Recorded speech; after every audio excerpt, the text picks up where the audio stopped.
Last class में किया था ना कि एच हाइट से ड्रॉप कर दिया, इस बार क्या था कि सफिशिएंट फ्रिक्शन था हमारे पास फॉर प्योर रोलिंग। तो जब बॉटम में आएगा तो मुझे बताना था उसका वेलोसिटी क्या होगा, क्वेश्चन ये था। तो मैंने क्या किया, इनिशियल पोटेंशियल एनर्जी लिखा mgh, बेसिकली इनिशियल एनर्जी लिखा लेफ्ट साइड में, फाइनल एनर्जी लिखा।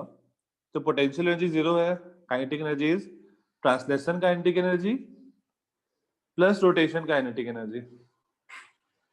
और फिर मैं मोमेंट ऑफ इनर्शिया को mk स्क्वायर सब्स्टिट्यूट किया।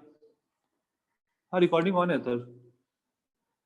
मोमेंट ऑफ इनर्शिया को मैंने mk स्क्वायर सब्स्टिट्यूट किया और ओमेगा, क्योंकि प्योर रोलिंग हो रहा है तो जब बॉटम मोस्ट पॉइंट पे देखो, इसका मैंने यहाँ पे फिगर बनाया,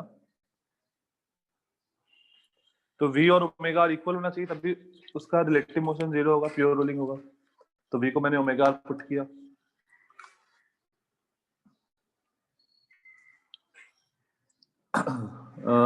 okay, if there is friction but not enough for pure rolling, खुशी उस केस में हम लोग सॉल्व नहीं कर पाएंगे, वो अजीब सा मोशन होगा।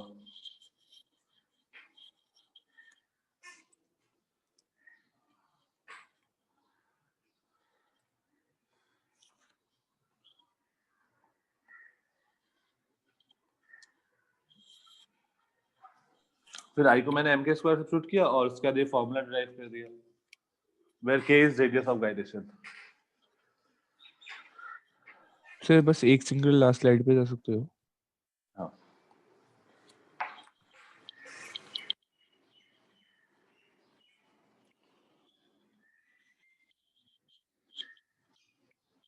यस सर, हो गया। ये एक क्वेश्चन डिस्कस करते हैं, थोड़ा सा डिफिकल्ट, जस्ट सिंपल सा है, लेकिन शांत सॉल्व करोगे तो। जैसे ये एंगल थीटा है, मेरे पास यहाँ पर कुछ भी हो सकता है, आइदर ये रिंग है और डिस्क है और सॉलिड स्फीयर है और हॉलो स्फीयर है, कोई भी हो सकता है। तो मोमेंट ऑफ इनर्शिया आई मान लेना और हॉलो स्फीयर, एंड यहाँ पे सफिशिएंट फ्रिक्शन है, sufficient friction for pure rolling. इसका मास m मानना, मोमेंट ऑफ इनर्शिया I मानना, रेडियस r मानना। तो बताते हैं इसका एक्सेलरेशन क्या होगा।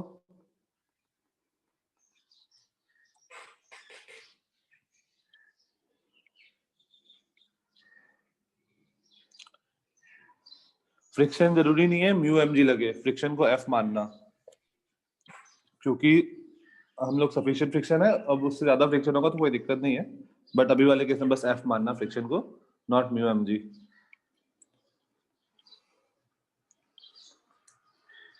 म्यू mg cos थीटा नहीं होगा, mu times of l।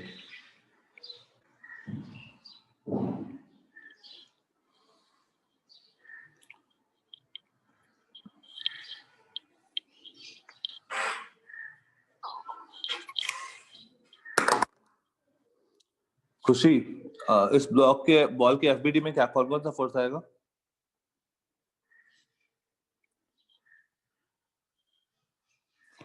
Friction mg और नॉर्मल। फ्रिक्शन पीछे लगेगा बॉटम मोस्ट पॉइंट पे, नॉर्मल यहाँ लगेगा। mg का एक कंपोनेंट होगा mg, just a minute,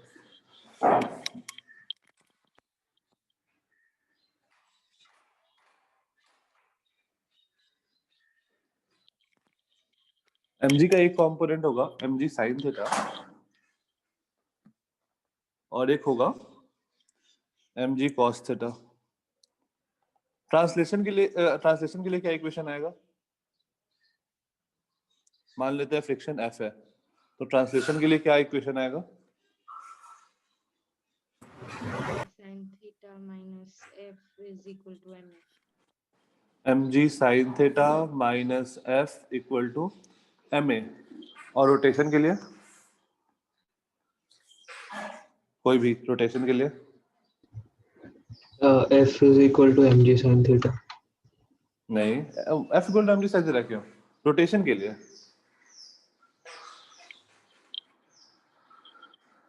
rotation के लिए क्या था हमारे पास? कोई भी चीज अगर रोटेट कर रहा है तो रोटेट कराने के लिए क्या रिलेशन था? ये अल्फा से घूम भी रहा होगा, तो सोचो इसको अल्फा कौन दे रहा होगा? टॉर्क। बता दो सेंटर के अबाउट टॉर्क कितना है? सेंटर पे बैठ जाओ, तो सेंटर के, क्योंकि most of the force centre से पास कर रहा है, तो सेंटर पे बैठ जाओ, सेंटर के अबाउट टॉर्क कितना है? एफ। एफ टॉर्क नहीं होगा, torque is R cross F होता है, तो डायमेंशनली गलत है। आर क्रॉस एफ होना चाहिए। अच्छा, आर क्रॉस एफ, ठीक है। तो टॉर्क हो गया R cross F equal to I alpha. ये मेरा दूसरा रिलेशन हुआ। और ए और अल्फा में कोई रिलेशन होगा क्या?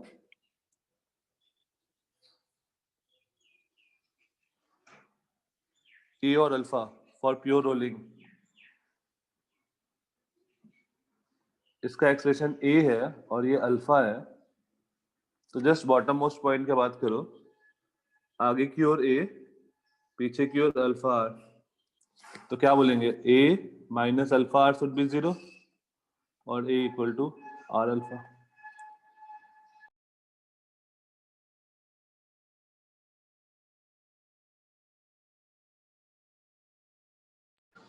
ठीक है, इक्वल टू आर अल्फा आएगा। फाइन। इन सबको सॉल्व करके ए का वैल्यू निकालो, क्या आ रहा है? एफ को एलिमिनेट करना, अल्फा को एलिमिनेट करना।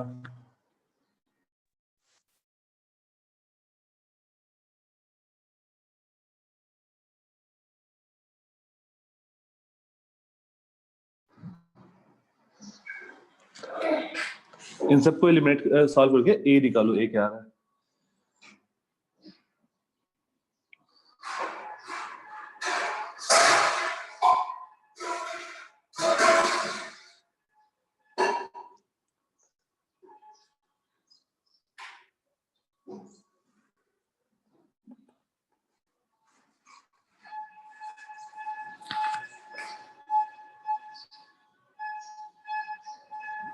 तो आपको पुट कर सकते हैं ए बाई आर,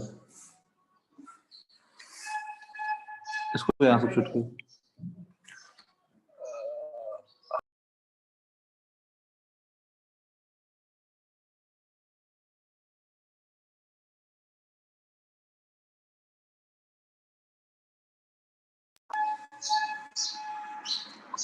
क्या आया? सर आपने एफ को आई ए अपॉन आर स्क्वायर कैसे लिया? यहां से पुट किया ना, एफ एफ क्या होगा? आई अल्फा अपॉन आर, इस आर को नीचे यस भेजो, सर। तो आई अल्फा अपॉन आर, और ओके, यस अल्फा सर। को मैंने पुट किया ए बाई आर। हाँ जी सर। दो, ये क्या बनेगा? M G sine theta minus I A by R square, M G sine theta minus I A by R square equal to M A, और this implies M G sine theta equals to I by R square plus M times of A, और acceleration equal to M G sine theta upon I by R square plus M. एक काम करते हैं, numerator denominator दोनों को M से divide कर देते हैं, upon I by M R square plus 1। ये आ गया एक्सप्रेशन का value.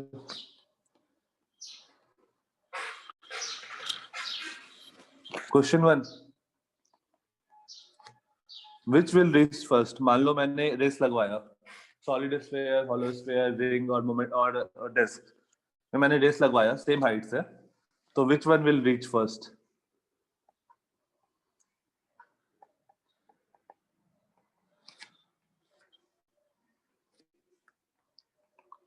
Question 2, which one will reach last?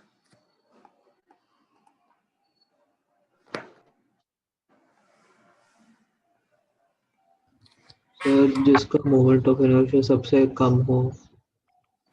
हाँ, सारे सारे जो है ना, सारे मास आइडेंटिकल है, सारे रेडियस सेम है सबके, ring, disc, hollow sphere, solid sphere, सबका मास सेम है, सबका रेडियस सेम है।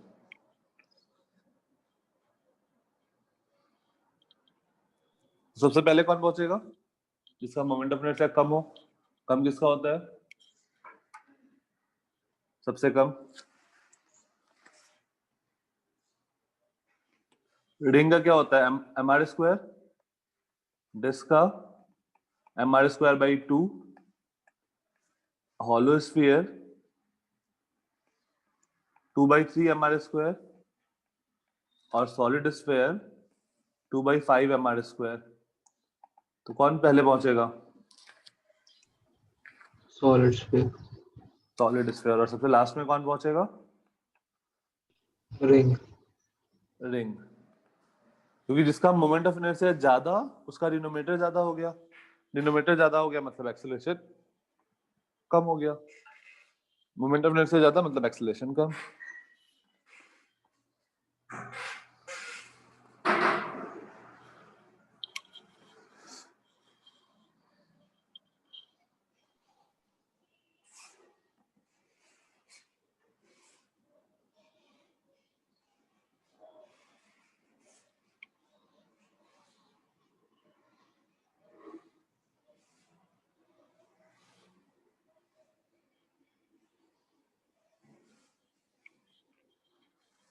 डन।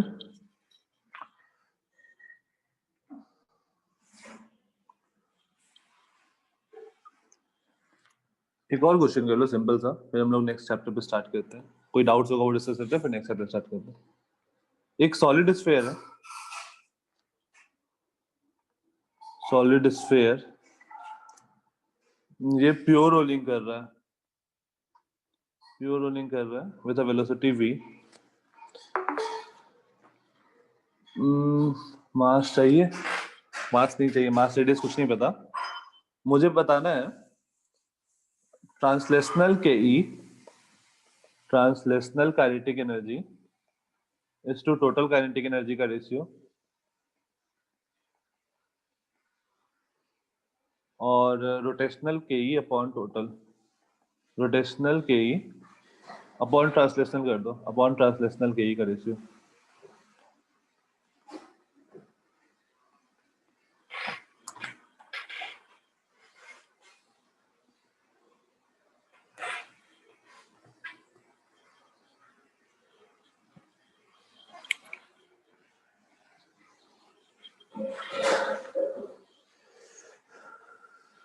सर लेकिन अगर रोलिंग कर रहा है तो ट्रांसलेशन तो होगा ही नहीं ना। क्यों? रोलिंग में दो मोशन होता है ना, एक rolling is this, sir but कि अगर ये प्योर v, रोलिंग है ना ये। हाँ प्योर रोलिंग है। प्योर रोलिंग मतलब क्या? v और ओमेगा दोनों होगा, और v आगे ओमेगा आर पीछे है, और इस पॉइंट पे वेलोसिटी 0 है, तो v minus omega R equal to 0 और v equal to omega R होगा।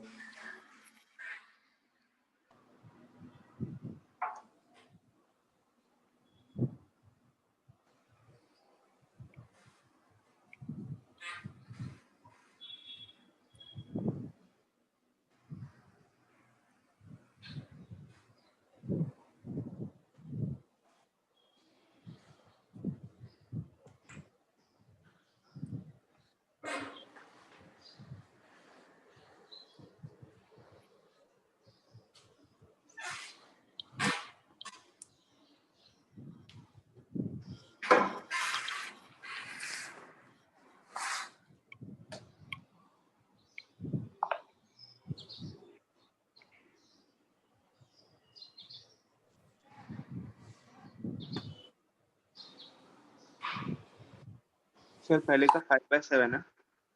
पहले का 5/7 है।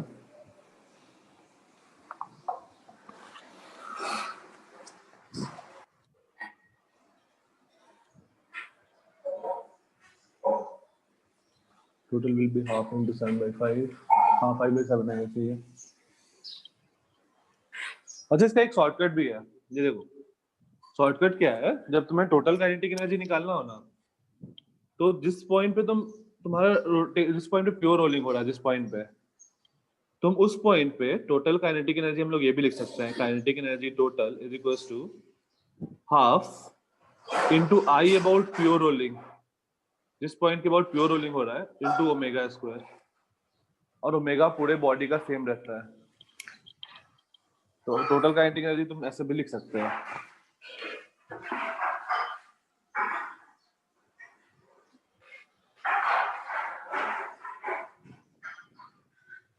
तो सेकंड वाले का 2/5 है। 2/5, हाँ ठीक है। 2/7 होगा ना सेकंड वाले का। 2/5 आएगा ना तुम्हारा, ऊपर वाले का अगर 5/7 आया तो नीचे अच्छा वाले का सर, हाँ 2/5 सर, आएगा। ट्रांजेक्शन में मुझे लगा नीचे टोटल है। हाँ सर, 2/5।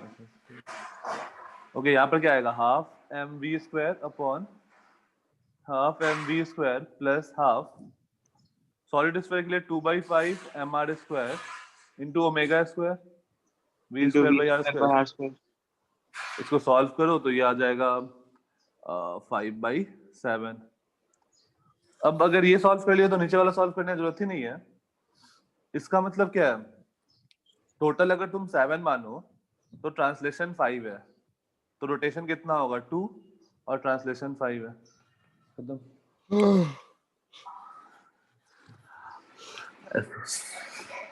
कहाँ सिद्धार्थ, सो के उठ के बैठे हो? Sorry sir, sorry sir. Okay fine, ठीक है। इस चैप्टर का क्वेश्चन सॉल्व किया, कुछ किसी क्वेश्चन में कोई डाउट है?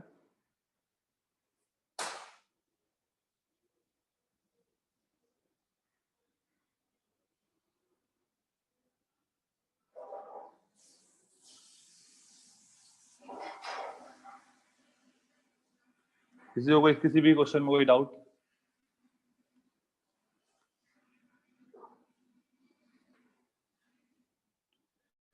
ठीक है, तो हम लोग अपना नेक्स्ट चैप्टर स्टार्ट करते हैं, दैट इज ग्रेविटेशन। ग्रेविटेशन तुम लोग पढ़े हुए हो। ग्रेविटेशन, कोई भी दो ऑब्जेक्ट होता है वो एक दूसरे को अट्रैक्ट कर रहा होता है with an force G m1 m2 by r square, right. तो हम लोग केप्लर्स लॉ से स्टार्ट करते हैं, फिर उसके बाद बाकी चीजें पे आते हैं। तो ग्रेविटेशन इसमें मेडिकल के स्टूडेंट्स भी हैं, हैंड रेज करना मेडिकल वाले। हाँ खुशी, ओके रिमझिम। ठीक है, एक काम करता हूँ, मैं पहले थोड़ा सा इलिप्स के बारे में बताता हूँ, फिर ग्रेविटेशन स्टार्ट करता है। इलिप्स,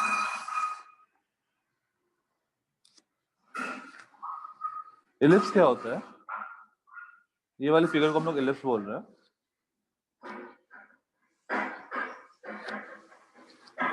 ये जो लेंथ होता है इसको हम लोग स्मॉल a से रिप्रेजेंट करते हैं, जो बड़ा वाला है, और ये जो छोटा वाला है दैट इज स्मॉल b। इसको हम लोग बोलते हैं मेजर एक्सिस,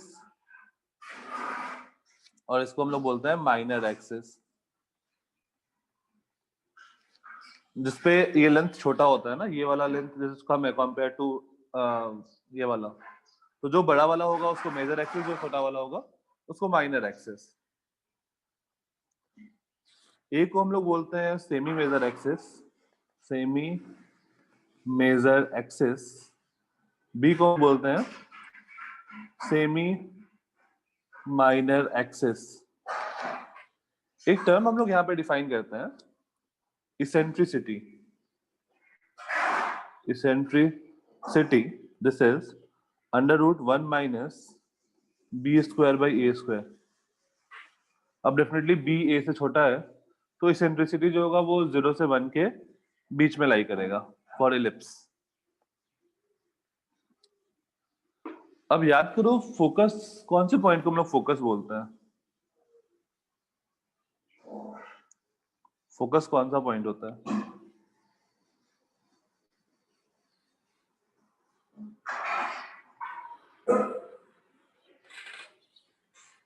सेंटर नहीं खुशी, याद करो मिरर में हम लोग कौन से पॉइंट को फोकस बोलते हैं? Concave mirror, convex mirror. यहाँ सब रेस जाके कन्वर्ज होते हैं। We are training student. अब बड़े मतलब कोई नहीं, एग्जैक्ट डिफिनेशन नहीं होगा वो प्रतीक्षा, जहां पर पैरा एक्सियल रेस जाके कन्वर्ज होती है। मतलब प्रिंसिपल एक्सिस के पैरेलल भी होना चाहिए और वेरी क्लोज भी होना चाहिए। बहुत दूर जो रे होता है ना, मान लो ये रे है जो प्रिंसिपल एक्सिस से बहुत दूर है, तो ये फोकस पे कन्वर्ज नहीं होगा, वो कहीं और कन्वर्ज होगा। तो जो प्रिंसिपल एक्सिस के पास भी है और पैरेलल भी है, वो सारे रे फोकस पे कन्वर्ज होती है। तो सिमिलरली अगर मैं इलिप्स को एज अ मिरर जैसा बना दूं, जैसे ये इलिप्स है, लेट्स से मैं इसको मिरर जैसा बना दूं यहाँ पे, और यहाँ से मैं पैरेलल रेज भेजूं, तो ये एक पॉइंट पे कन्वर्ज होगा। इस पॉइंट को हम लोग बोलते हैं फोकस। और ये है लेट्स से, और इसमें 2 फोकस होगा इधर इधर। ये डिस्टेंस जो होता है ना, this is A times of eccentricity. A times of eccentricity. I think ये पढ़ाया गया होगा प्लस माइनस AE मैथ्स में। हो गया ना मैथ्स वाले स्टूडेंट का? हाँ सर। तो फोकस हमेशा फोकस हम लोग वो पॉइंट बोलते हैं जहां पर पैराक्सियल रेज कन्वर्ज करे after reflection.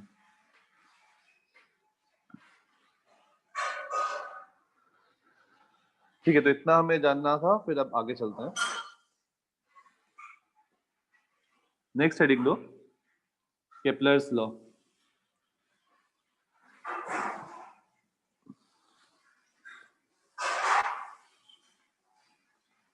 Kepler's law. First, law of orbit. इसमें केपलर ने क्या बोला कि कोई भी प्लैनेट सन के अराउंड एक इलिप्टिकल पाथ फॉलो करेगा। Just a minute, background noise आ रहा है क्या काफी? क्या ठीक है? यस सर, ठीक है, थोड़ा आ रहा है, थोड़ा आ रहा है। Just a manageable. Minute. Manageable है।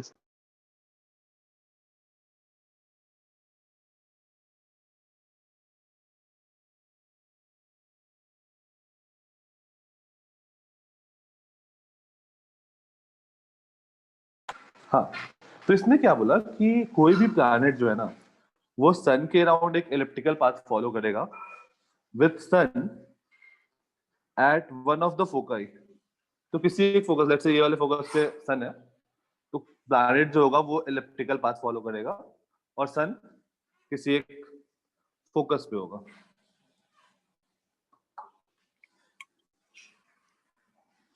तो all planet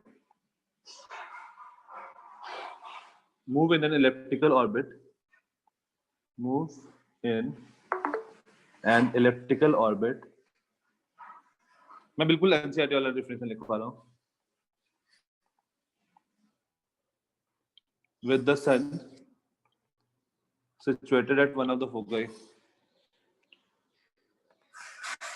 situated at one of the foci।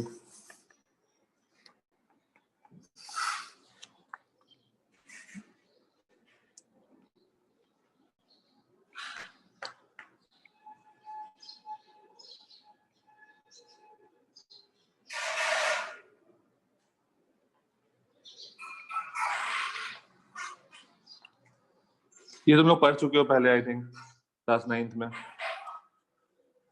Then second, law of area. इसमें बोला, ये ध्यान से, ये इंपॉर्टेंट है। इसमें बोला कि कोई भी प्लैनेट, ओके सुशी,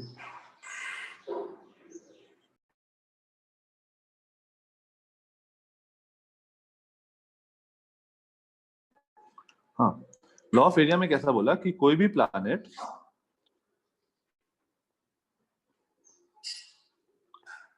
जैसे ये सन है ना यहाँ पे,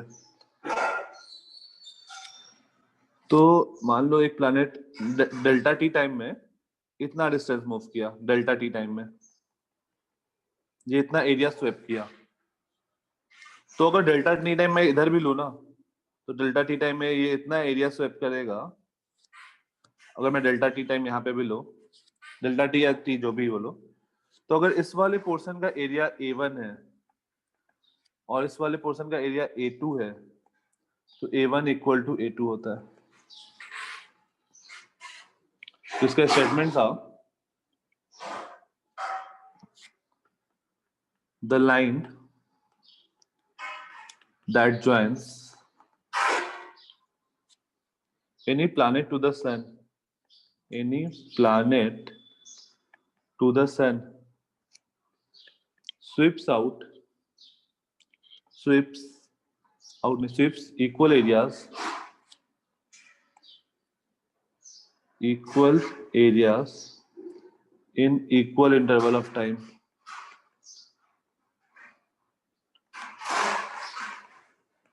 अगर मैं इक्वल टाइम लूं तो सर ये दोनों दो इक्वल एरिया। फिर से प्रतीक्षा, नहीं सुनाई दिया मुझे। सर दो फोकल पे सन कैसे मतलब जगह स्विच करता है? नहीं, जगह स्विच नहीं करता है। With sun at one of the foci है, किसी एक पे होगा। अब जैसे मान लो ये वाला जो ग्रीन वाला प्लैनेट है, उसके लिए ये सन का पोजीशन है। मान लो कोई और प्लैनेट होगा तो उसका लेट्स से ये इलिप्टिकल पाथ है, तो उसके लिए दूसरे वाले फोकस पे है ना, तो किसी यस एक सर, फोकस पे समझ गई। होगा।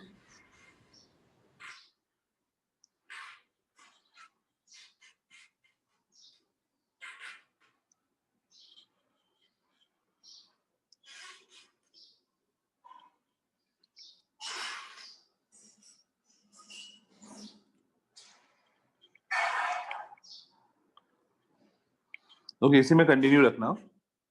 हाँ अद्वित।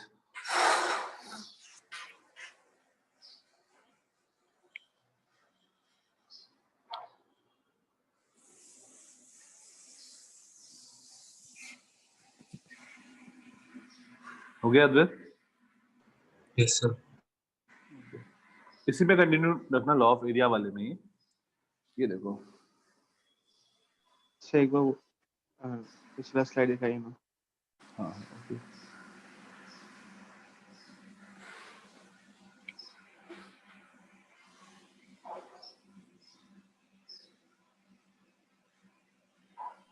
सर हो गया। सर हो गया। अब देखो, जैसे यहाँ पर मान लो ये मेरा सन है, लेट्स से, और ये मेरा प्लैनेट है। सन से जो मैं लाइन ज्वाइन कर रहा हूँ प्लैनेट को, इसको मैं आर वेक्टर बोल रहा हूँ। और उस इंस्टेंट पे लेट्स से इस प्लैनेट का स्पीड है v, तो डेल्टा टी टाइम में, मतलब डेल्टा टी इस बार काफी स्मॉल है, delta T is very small, तो डेल्टा टी टाइम में ये कुछ यहाँ पहुंच जाएगा, लेट्स से यहाँ पर। तो इस वेक्टर को मैं v dt लिख सकता हूँ। वेलोसिटी को भी मैं इधर ही लिख ले रहा हूँ, एक मिनट रुको।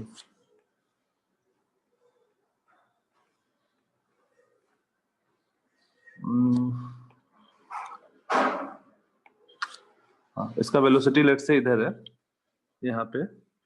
तो डेल्टा टी टाइम में ये कितना डिस्टेंस मूव करेगा, v dt। तो देखो यहां से इसको ज्वाइन करो, इस ट्रायंगल का एरिया हम लोग क्या लिख सकते हैं, एरिया ऑफ द ट्रायंगल। याद करो, उसमें हमने कुछ पढ़ा था वेक्टर में।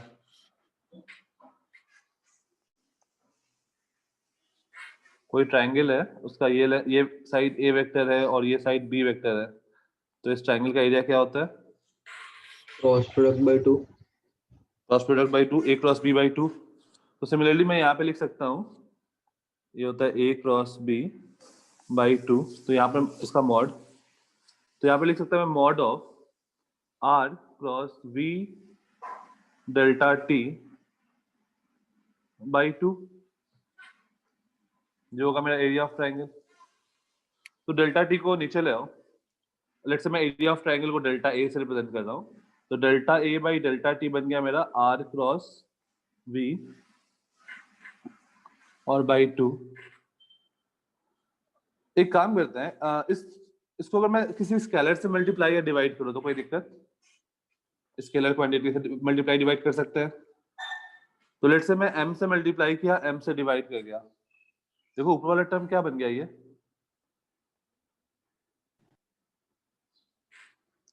एंगुलर मोमेंटम है क्या, एंगुलर मोमेंटम अपॉन 2m। तो हमारे पास फॉर्मूला आ गया, डेल्टा ए जो एरिया स्वेप्ट होता है per unit time is angular momentum upon 2m।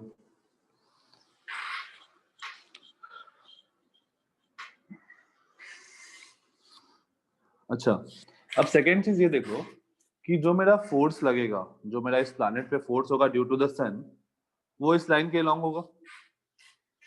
तो अगर प्लैनेट पे तुम वो देखो टॉर्क, तो टॉर्क 0 होगा क्योंकि सेंटर टू सेंटर ज्वाइन कर रहा है, तो टॉर्क 0 हो जाएगा। तो हम लोग बोल सकते हैं angular momentum will remain constant क्योंकि टॉर्क 0 है, since torque is 0, and this implies delta A by delta T will remain constant. तो यहां से हमने हमारा सेकंड लॉ है कि area swept per unit time is constant.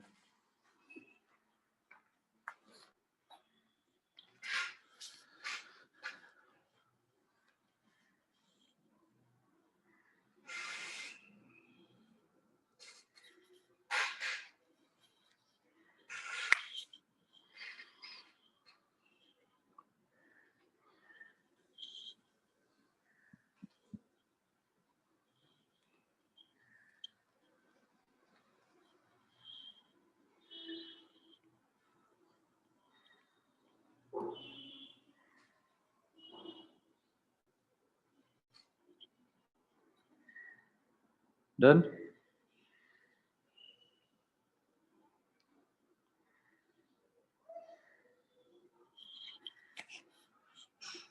ठीक है, क्वेश्चन।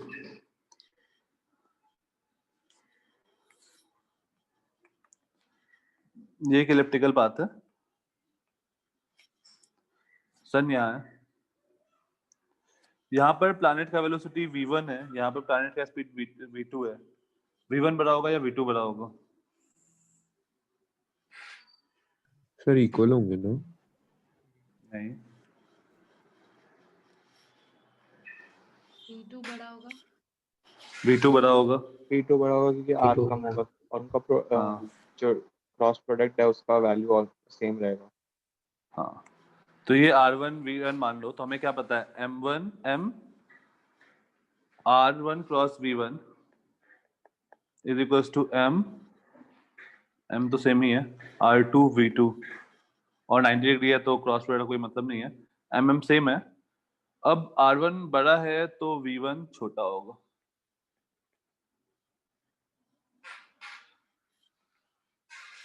और तुमसे रेशियो भी पूछ सकता है इस पॉइंट पे, तो r1 का वैल्यू देखो क्या आएगा, r1 will be a plus ae और r2 जो होगा वो होगा a माइनस ae इस इंस्टेंट पे।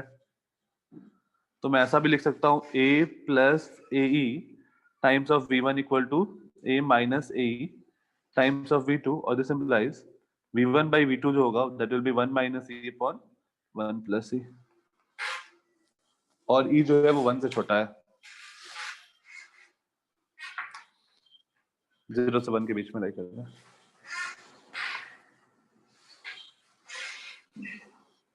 ये सबको समझ में आ रहा है ना, r1 a प्लस ae क्यों हुआ? ये डिस्टेंस है a, ये डिस्टेंस है ae, तो r1 हो गया a प्लस ae और r2 हो जाएगा ये डिस्टेंस है a minus ae।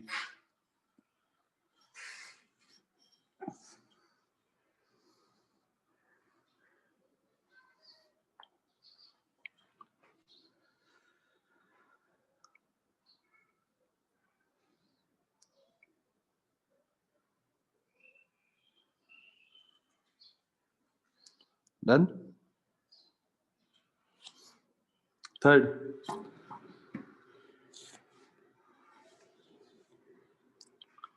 Law of periods, law of,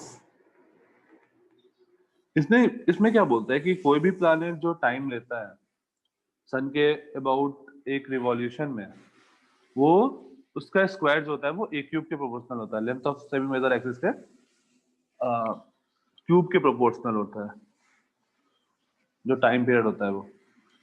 तो the square of time period, the square of the time period, यहाँ पर a क्या है? Length of semi major axis.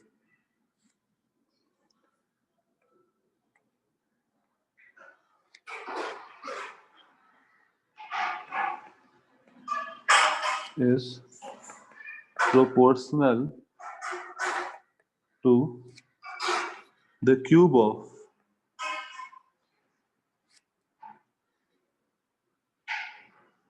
Hardik, just a minute, cube of the semi major axis of ellipse.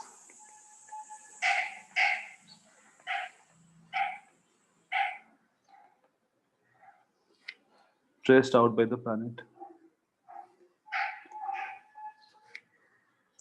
जो planet ellipse follow कर रहा है उसके semi major axis के cube के proportional होगा.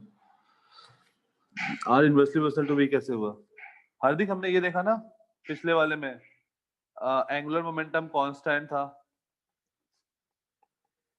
that is m1 r1 cross v1 equal to m2 r2 cross v2. m तो same ही रहेगा और मैंने 90 डिग्री दिया हुआ था r1 v1 का, तो r1 v1 sin 90 is equals to r2 v2. और यहाँ से देखो क्या आ रहा है. Okay Hardik,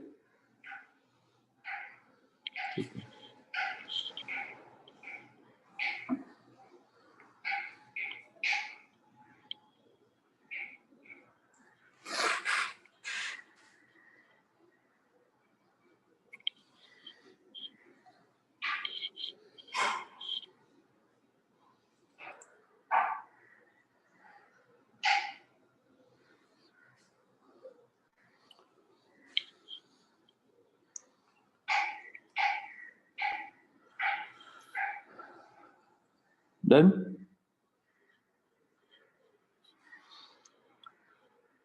next, universal law of gravitation. Universal law of gravitation, ये भी तुम लोगों को पता है. कोई भी दो ऑब्जेक्ट होगा जिनके बीच में सेपरेशन अगर r है, इसका मास m1 है.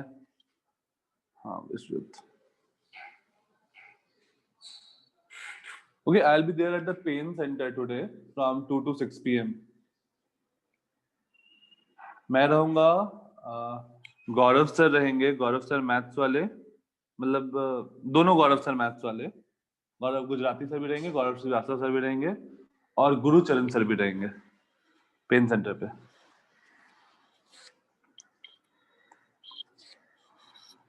तो अगर दो मास है m1 m2 और उन दोनों के बीच का सेपरेशन r है, तो ये दोनों एक दूसरे को अट्रैक्ट करते हैं with a force g m1 m2 by r square. मैं यहाँ पर डायरेक्शन नहीं इंक्लूड कर रहा हूँ, फोर्स वेक्टर क्वांटिटी है, डायरेक्शन हम लोग देख के बता सकते हैं, तो मैं मैग्नीट्यूड का बात कर रहा हूँ. Force is g m1 m2 by r square. g को हम लोग क्या बोलते हैं और उसका वैल्यू Universal कितना क्या gravitation constant. constant. और उसका वैल्यू कितना होता है? 6.67 into 10 to the power minus 11. minus 6.67 × 11 unit. Newton meter square per kg square. Newton metre square per KG. Newton metre square per KG square. Force is newton, ये metre square से जाएगा तो Newton metre square और ये KG square नीचे आएगा, तो Newton metre square per KG square.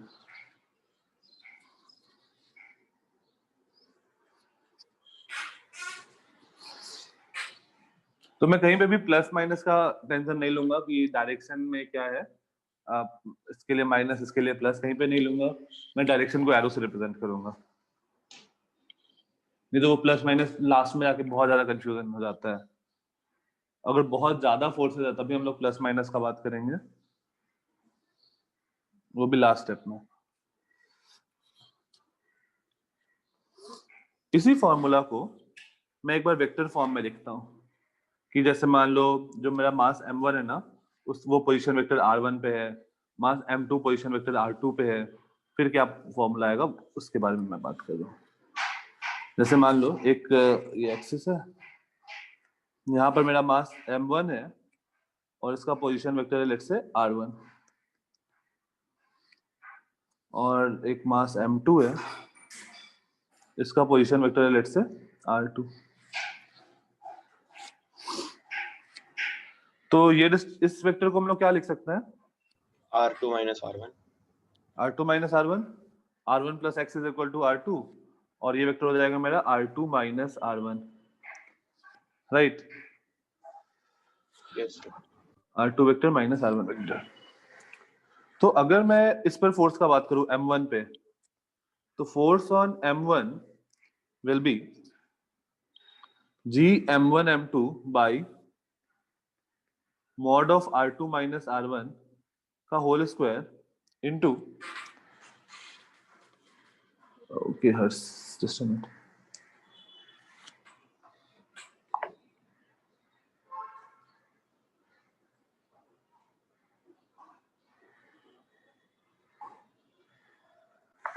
Sir but arrow वाला मेथड थोड़ा ऑब्सोलीट नहीं हो गया? कौन वाला पे सर एरो वाला कि मैं एरो से डिपिक्ट कर रहा हूँ कि कहाँ मेरा फोर्स जा रहा है। फिर उससे अपना काम आसान हो जाता है, बहुत आसान हो जाता है। मैं तुमको इसलिए वेक्टर वाला ही बता रहा हूँ। हाँ सर जैसे मैं M1 पे बैठ गया तब वहां से डायरेक्शन अलग हो गया, M2 पे बैठ गया तो वहां से डायरेक्शन अलग हो गया, हाँ तो होगा। सर वो नहीं एरो। रुक जाओ, मैं तुमको एक क्वेश्चन लेके दिखाता हूँ, फिर तुमको वो फील आ जाएगा। ठीक है, अच्छा अब यहाँ पर देखो, ये हो गया Gm1m2 by R2 minus R1 का होल स्क्वायर, ये तो मैग्नीट्यूड हो गया। अब मैं डायरेक्शन इंक्लूड करने के लिए क्या लिखूं?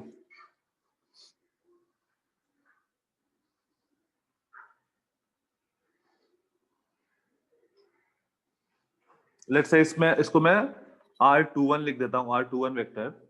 इसको मैं, इसका फोर्स किधर होगा M1 पे? इस डायरेक्शन में। तो मैं यहाँ पर ऐसा लिख सकता हूँ क्या, R21 cap is a unit vector in the direction of R21 vector, right? Yes, sir.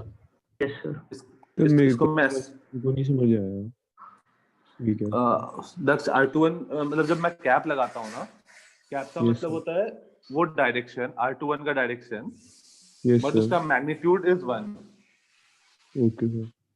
ठीक है, तो ये आ गया Gm1m2 अपॉन, अब देखो R21 कैप को मैं क्या लिख सकता हूँ? इसको मैं लिख सकता हूँ R2 minus R1 vector upon mod of R2 minus R1। तो देखो ये क्या बन जाएगा, ये बन जाएगा Gm1m2 into R21 vector upon R2 minus R1 का होल क्यूब। बट इसका ये मतलब नहीं है, मत नहीं बोलना कि फोर्स जो है वो डिस्टेंस से क्यूब के प्रोपोर्शनल है, ऐसा हम लोग नहीं बोल रहा है। जब डायरेक्शन इंक्लूड कर रहे हैं तब वो क्यूब आ रहा है। ये फोर्स ऑन M1 है। सिमिलरली फोर्स ऑन M2 क्या होगा? बस एक माइनस साइन लगा दें, हाँ सर। R2 माइनस R1 का होल स्क्वायर, ये तो मैग्नीट्यूड हो गया, और डायरेक्शन जो होगा वो माइनस ऑफ R21 वेक्टर होगा। तो ये बन जाएगा Gm1m2 upon R2 minus R1 का होल क्यूब। वो वाला नोट कर लेना फिर, सेम यहाँ पर नोट होगा ही नहीं, इस साइड में लिख रहा हूँ, लेफ्ट साइड में Gm1m2 upon R2 minus R1 का whole cube into R21 vector with a minus sign.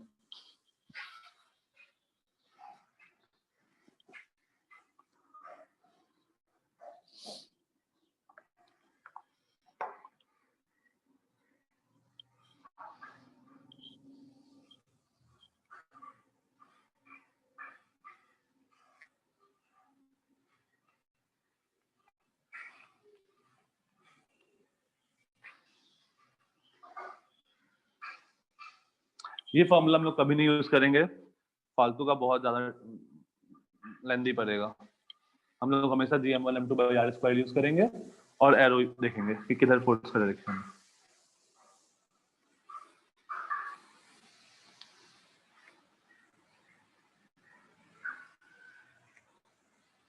I don't think मैंने कभी ये यूज किया है।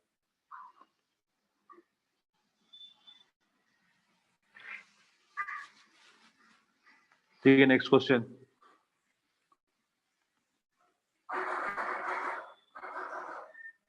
तीन मास है, 3 पॉइंट मास है। अच्छा, ये Gm1m2 by R स्क्वायर किसके लिए वैलिड है? पॉइंट मासेस के लिए। M1 M2 तीनों पे मास m है। Let's say this coordinate is A, B, C of side length A, equilateral triangle है, side length A। find the net force acting on the mass situated on the point mass located at A या फिर situated at A.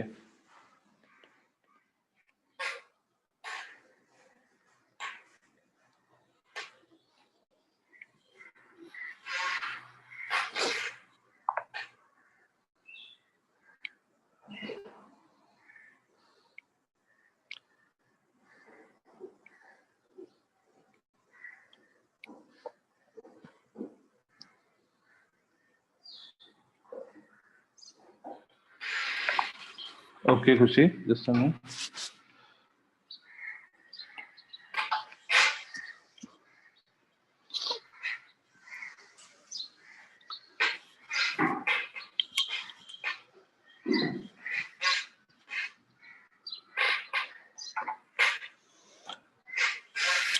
Resultant का formula मत लगाना under root A square plus B square plus 2ab cos theta, वो formula last option रहेगा अपना.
नहीं आर्यन, 0 नहीं आएगा.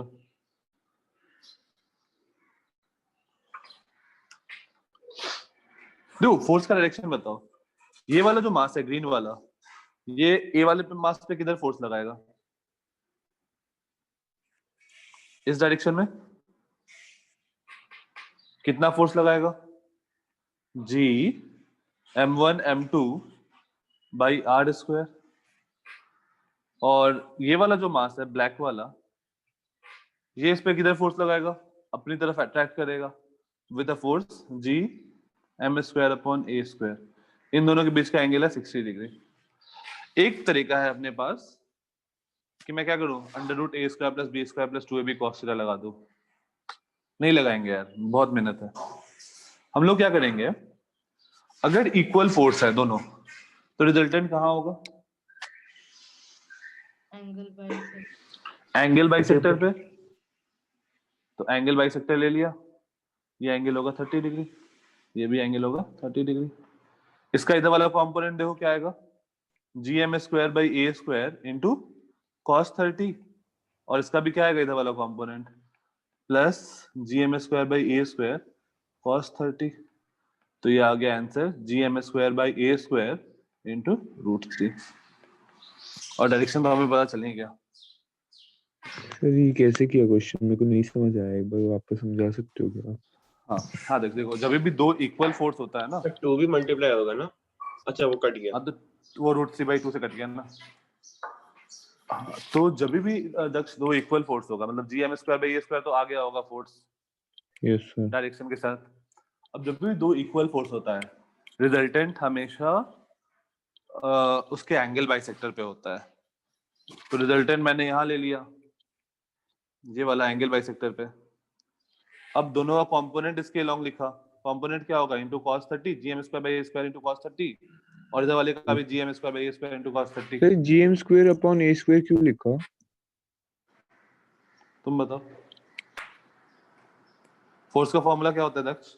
मास into acceleration. g m1 m2 upon r square. r square. Yes sir. तो m1 m2 दोनों m दिया हुआ है, तो उसको और m दोनों के बीच का स्क्वायर. सेपरेशन, अच्छा दोनों सर, के बीच का सेपरेशन ये है. Okay sir. ठीक है, 1-2 क्वेश्चन मैं होमवर्क दे रहा हूँ। क्वेश्चन 1,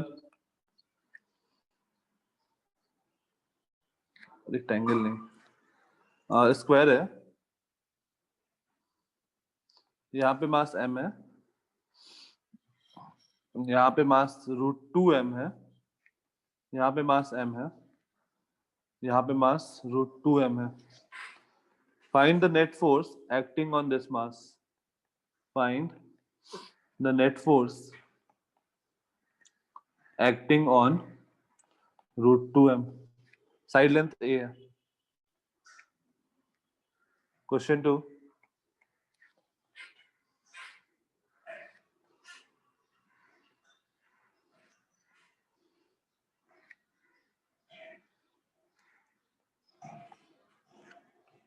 M, M, M,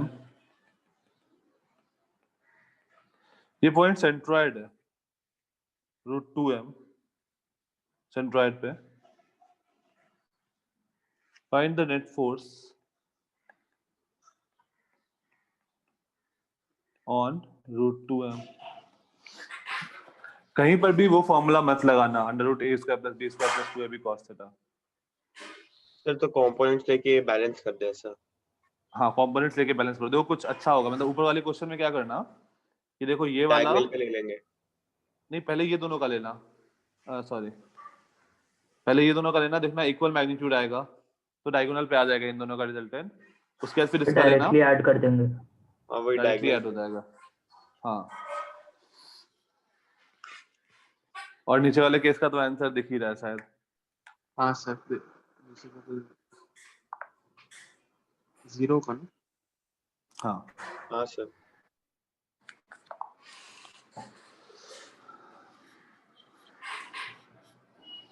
ठीक है। आज की क्लास में किसी को कोई डाउट? सर एक सेकंड, आप लास्ट स्लाइड पे जा सकते हो, इससे पहले वाली। समय तुम लोगों ने जमा कर दिया क्या पेपर सेंटर पे? जो एग्जाम हुआ था उसके पेपर सबने सबमिट कर दिए? सर पेन वाले Yes, लोगों ने sir. सबमिट कर दिया ना एटलीस्ट? क्योंकि अगर सीवर्ड्स फिर भी पहुंचा सकता है, पेन पहुंचना, पनवेल भी हो जाएगा, पेन पहुंचना थोड़ा मुश्किल है। पेन वालों ने सबने सबमिट कर दिया?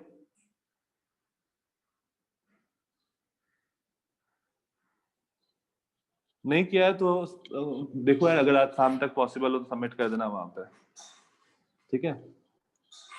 सर एस्टिमेटेड टाइम का कितना लगेगा? क्या, किस चीज का? सर पेपर करेक्ट होने का। पेन में देखता हूँ यार, मतलब अगर हार्ड कॉपी मिलता है तो तुरंत में हो जाएगा यार, सर जल्दी हो कौन सा जाएगा। पेपर? अभी वाला जो एग्जाम हुआ है 4-5 दिन पहले। PWT नहीं पेन वाला तो कोई है नहीं यहाँ पे। विल्फ्रेड। अच्छा तो मैं पनवेल वाले सेंटर पे भी जो है वो भी सबमिट कर दो यार, मैं पनवेल भी जाऊंगा, पनवेल से होके ही जाऊंगा, तो वो भी सबमिट कर दो।